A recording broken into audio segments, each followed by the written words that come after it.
இன்னைக்கு சாயந்தரம் ஒரு 4:30 மணிக்கு தான் மாடி தோட்டத்துக்கு போயிருந்தேன். போனதுமே முதல்ல 2 மாடியில் இருக்கிற பூக்குள்ளே பறிச்சு எடுத்துக்கிட்டு அதுக்கப்புறம் கடகடன் செடிகள் எல்லாத்துக்குமே தண்ணி ஊற்றி விட்டுட்டேன். இந்த வேலையெல்லாம் முடிச்சுட்டு அதுக்கப்புறம் தான் மாடி தோட்டத்தில் ரிலாக்ஸாக பொறுமையாக நான் என்னோட ரவுண்ட்ஸை ஸ்டார்ட் பண்ணேன். நான் எப்பவுமே கொஞ்சம் ஸ்ட்ரெஸ்ஸாக ஃபீல் பண்ணேன்னா இந்த மாதிரி மாடி தோட்டத்துக்கு வந்து கொஞ்ச நேரம் உட்காந்துவேன்.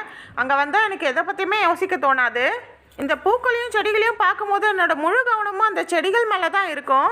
செடிகள் ஏதாச்சும் புதுசாக மொட்டுக்கள் வச்சுருக்கா, பூக்கள் பூத்துருக்கா, இல்லை காய்கள் ஏதாச்சும் வந்திருக்கான்னு சொல்லிட்டு இதை பற்றியே பார்த்துட்ருப்பேன். புதுசாக ஏதாவது பூக்களோ இல்லை காய்களோ பார்க்கும்போது ரொம்ப சந்தோஷமாக இருக்கும். தோட்டத்தில் நம்ம ஏதோ ஒரு செடி வளர்க்கணும்னு சொல்லிட்டு அதோட விதையை போட்டிருப்போம். ஆனால் வந்து அந்த செடியோட விதை முளைச்சி வருதோ இல்லையோ வேற ஒரு செடி முளைச்சி வரும். அந்த மாதிரி எனக்கு நிறைய முறை நடந்திருக்கு.